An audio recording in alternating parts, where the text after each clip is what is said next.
Halo, jadi kami dari kelompok I1 akan mempresentasikan hasil dari proses diskusi design thinking kami selama setengah semester kemarin.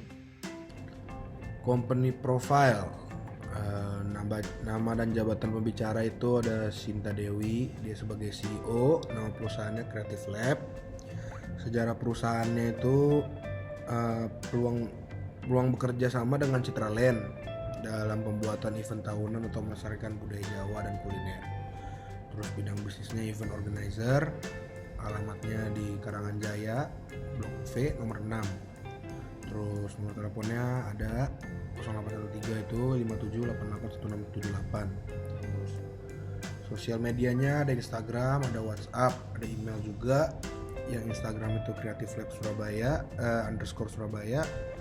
WhatsAppnya 0813 itu sama nomornya sama yang nomor telepon. Terus emailnya ada creativelaboratory.surabaya@gmail.com. Berikut analisa manajemennya. Creative Lab sudah menjalankan 4 pilar fungsi manajemen. Manajemen yang baik membuat Creative Lab dapat menyelenggarakan event-event besar sebelumnya seperti New Year Celebration di Citraland, acara korporasi tahunan Mercedes-Benz dan beberapa bazar lainnya. Terus pengembangan layanan yang baik juga dilakukan oleh Creative Lab dengan munculnya layanan pembuatan desain serta layanan konsultasi pemasaran sosial media. Terus company profile, kompetitor dari Creative Lab ini ada Mono Events, Redline, dan Production Crew Surabaya. Terus konsepnya jasa pemberi layanan untuk merencanakan, mengatur dan menjalankan acara sesuai permintaan klien untuk berbagai kepentingan mulai dari bazar, acara tahunan maupun keperluan lainnya. Menyiapkan vendor untuk segala keperluan acara. Terus keunikan dari Creative Lab Surabaya ini juga pemasarannya cukup personal. Memanfaatkan networking yang dimiliki untuk melakukan approachment secara personal, menawarkan ide-ide kreatif yang sesuai dengan keinginan klien, serta melayani permintaan khusus. Menyelenggarakan event korporasi untuk perusahaan besar. Terus aktivitas pemasaran, aktivitas operasional, dan pemanfaatan teknologi. Untuk SWOT kita mulai dengan kekuatannya. Pertama adalah networking Creative Lab yang saat ini sudah menggandeng perusahaan besar seperti Mercedes-Benz, lalu kepercayaan pelanggan, supplier vendor yang mumpuni, dan juga pengalamannya dalam menyelenggarakan event-event besar seperti event bazar dan juga event korporasi. Lalu untuk kelemahannya, pertama adalah sumber daya manusia yang masih minim, lalu juga usia perusahaan yang masih muda karena bisa dikatakan sebagai startup dan juga masih bergantung kepada supplier. Lalu untuk peluangnya, pertama adalah pertumbuhan industri event organizer yang selalu berkembang di Indonesia. Lalu juga semakin banyak organisasi yang ingin simple dalam menyelenggarakan sebuah event. Lalu juga adanya sumber daya manusia yang dirancang untuk keahlian kreatif industri. Dan juga demografi khususnya untuk wilayah Indonesia yang menyebabkan banyaknya minat atas penyelenggaraan sebuah event. Lalu untuk ancamannya, pertama adalah pandemi yang saat ini sudah membuat kegiatan industri event organizer berhenti total, lalu juga banyaknya kompetitor event organizer yang sudah bermunculan, lalu semakin banyaknya divisi kreatif, lalu cuaca yang tidak bisa diprediksi, dan juga minat kehadiran masyarakat terhadap event yang bisa naik turun setiap saat. Lalu untuk empathy dan define, kita pertama masuk ke dalam human centric atau ke environment centric. Pertama adalah pandemi, kompetitor, perubahan permintaan pasar, kebutuhan protokol kesehatan, lalu keraguan masyarakat akan acara virtual, tinggi pengangguran, pembatasan acara, dan juga minim support venue karena banyak sekali venue yang tutup. Lalu based on user centric atau based on operational corporate, pertama adalah networking yang masih kurang luas untuk menjangkau para vendor, lalu juga layanannya yang kurang bervariasi, tidak ada deskripsi paket pada media sosial, lalu juga konten promosinya juga kurang menarik. Lalu dengan PSBB ini juga perlu perizinan ketat, lalu adanya kerugian dari vendor dan tidak ada pemasukan tetap, dan juga adanya potential loss untuk dana yang telah dibayarkan. Lalu kita fokus ke dalam empati yang tidak terlihat. Pertama adalah transparansi harga dan fleksibilitas negosiasi. Di sini customer itu membutuhkan negosiasi yang fleksibel karena mereka belum mengerti berapa range harga pasti atau range harga yang biasa dikeluarkan untuk menyelenggarakan sebuah event. Lalu juga pengonsepan yang unik karena saat ini customer juga membutuhkan event yang berbeda dengan event-event sebelumnya agar membuat event tersebut terkesan. Lalu tim pelaksana I.O. reputasi dan relasi I.O. di sini karena tim pelaksana I.O. itu sangat berperan untuk mempengaruhi loyalitas para konsumen. Karena konsumen juga membutuhkan komunikasi yang baik kepada I.O. Dan I.O. pun harus berkomunikasi yang baik kepada klien untuk menciptakan rasa kenyamanan. Lalu I.O. dengan pemberi edukasi rekomendasi terbaik karena saat ini khususnya bagi customer yang belum pernah menyelenggarakan event, mereka belum mengerti event yang baik, event yang cocok dengan budget dan event-event yang sesuai. Lalu untuk nilai tambah untuk konsumen ini bisa berupa free gift atau bisa berupa diskon. Lalu untuk define saat ini adalah pandemi atau COVID-19 yang saat ini sudah mempengaruhi seluruh sektor bisnis khususnya untuk event organizer karena pemerintah saat ini sudah memperlakukan banyak sekali peraturan seperti PSBB yang mengharuskan para masyarakat melakukan isolasi mandiri di rumah sehingga mereka tidak bisa berkerumun dan hal ini tentu sangat-sangat mempengaruhi kinerja event organizer. Dari beberapa permasalahan dan empati yang sudah kami sampaikan sebelumnya, kami merumuskan dan menyimpulkan ada satu persoalan yang sangat mendesak untuk diselesaikan saat ini, yaitu adalah pandemik COVID-19 yang dimulai di Indonesia di awal bulan Maret, lebih tepatnya 3 Maret 2020. COVID-19 sangat mengganggu roda perekonomian di Indonesia, khususnya di perusahaan-perusahaan yang berbasis event organizer yang berbasis kerumunan. Karena dengan adanya COVID-19 ini, pemerintah harus menerapkan kebijakan agar dapat menghentikan penyebarannya, seperti pembatasan sosial berskala besar dan kebijakan untuk mempekerjakan 50% karyawan.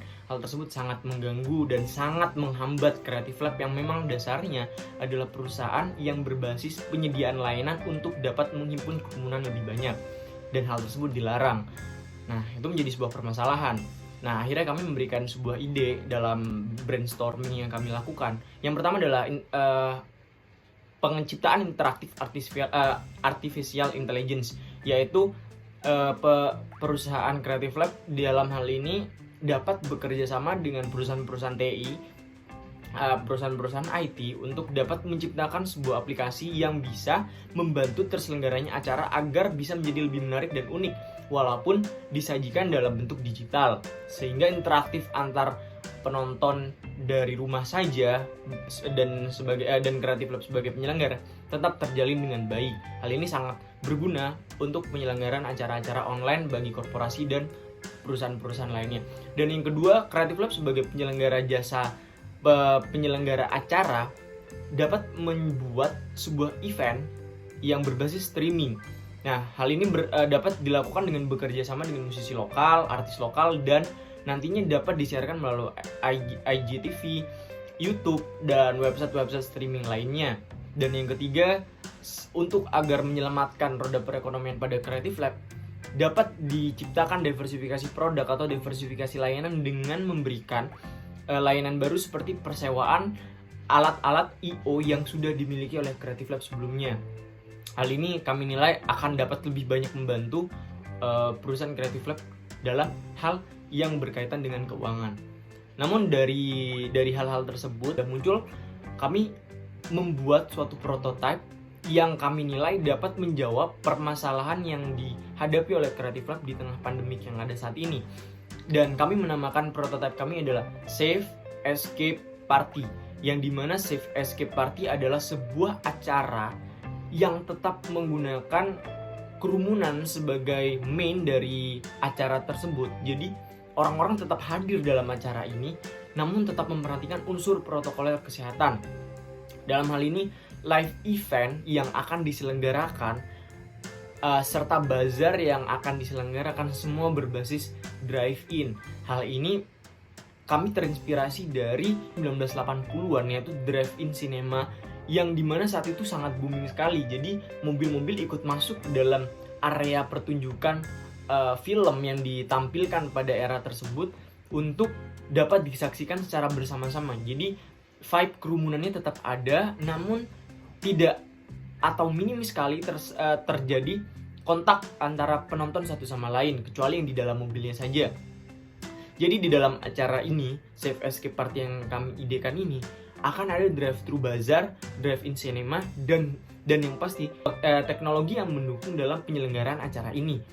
Dan ya, ini adalah layout yang kami tawarkan, bagaimana nanti acaranya dapat terselenggara.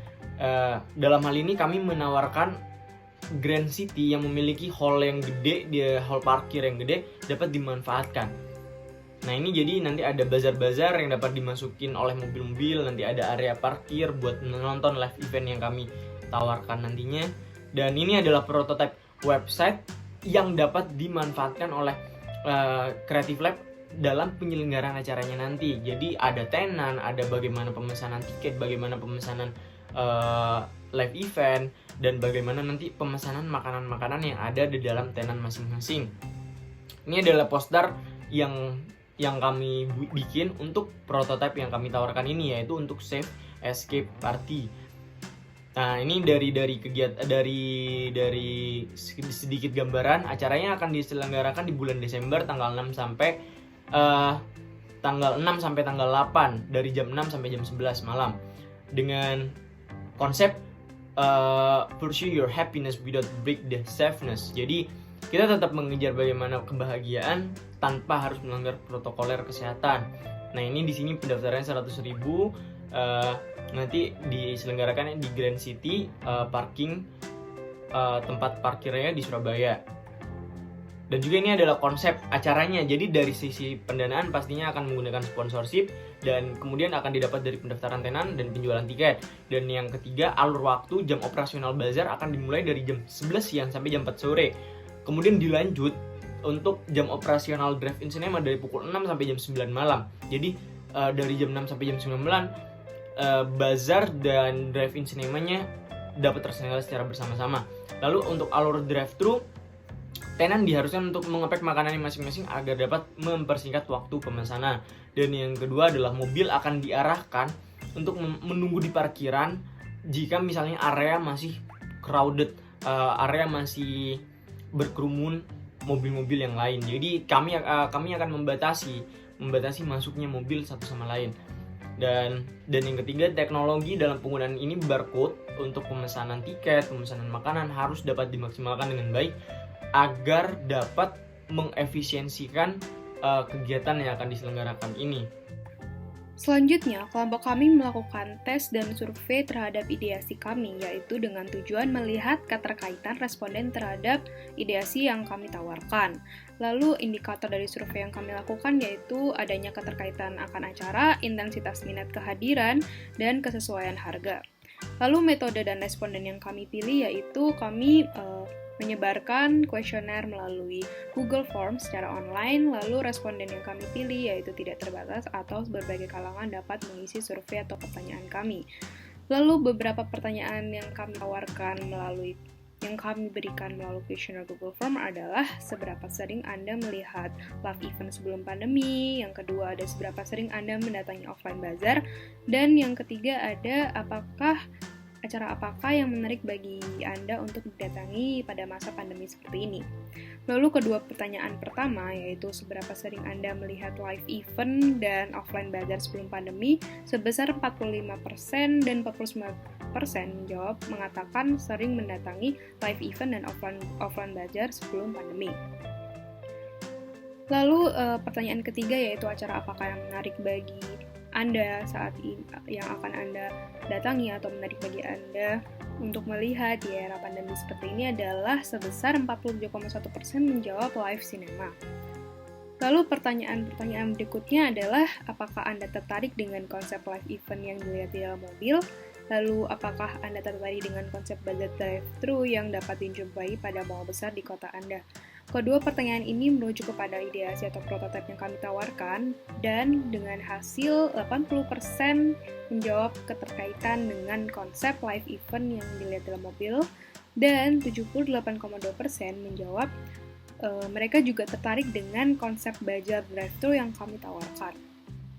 Lalu pertanyaan berikutnya adalah apakah Anda pernah melihat bazar drive-thru di masa pandemi ini.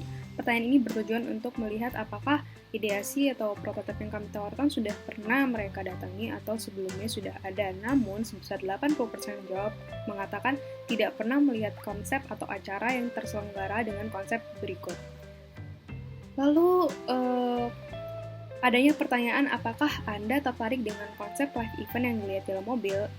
Di sini pertanyaan ini dapat membantu kami untuk melihat keterkaitan responden terhadap ideasi yang kami tawarkan. Dan dengan hasil 78,2% mereka mengatakan bahwa mereka sangat tertarik dengan konsep yang kami tawarkan. Lalu dalam prototipe yang kami tawarkan, kami juga menyebutkan biaya tiket sebesar 100.000 per mobil untuk melihat live event dalam mobil apakah dinyatakan sebanding dengan apa yang mereka dapatkan, dan sebesar 58,2% menjawab iya, harga tersebut sebanding. Lalu berikutnya kami melakukan tes survei wawancara dengan 2 narasumber. Narasumber pertama yaitu Cindy Prayoga mengatakan positif dan negatif terhadap ide atau konsep yang kami tawarkan. Positifnya adalah ide konsep yang ditawarkan oleh kelompok kami itu sangat menarik dan disetujui karena juga dalam masa pandemi ini banyak masyarakat yang merindukan datang ke berbagai event. Lalu negatifnya adalah narasumber mengatakan bahwa kurangnya rasa feel untuk mendatangi sebuah live event di era masa pandemi ini seperti sebelum masa pandemi. Lalu berikutnya adalah wawancara yang dilakukan dengan narasumber atas nama Carmilla Febrianti yang menjawab beberapa pertanyaan yang sudah kami berikan di Google Questionnaire Form juga, namun kami menanyakannya secara wawancara. Narasumber mengatakan bahwa memang sering melihat event dan live event sebelum pandemi serta offline bazar, dan Carmilla mengatakan bahwa setuju akan konsep yang ditawarkan oleh kelompok kami dan sangat menarik. Lalu analisis dan kesimpulan survei. Pertama, banyak yang merindukan untuk mendatangi event pada saat pandemi, namun dengan keadaan yang lebih aman dan nyaman. Terus yang kedua, drive-thru bazar yang kami tawarkan ternyata menjadi salah satu konsep yang menarik perhatian. Dengan sebagian besar responden yang kurang familiar dengan event ini. Yang ketiga, prototipe atau konsep yang kami tawarkan sebagian besar dapat diterima dengan baik oleh masyarakat. Terus yang keempat, perlunya banyak penyesuaian yang kami harus lakukan dimulai dengan biaya dan ambience yang kami tawarkan. Terima kasih.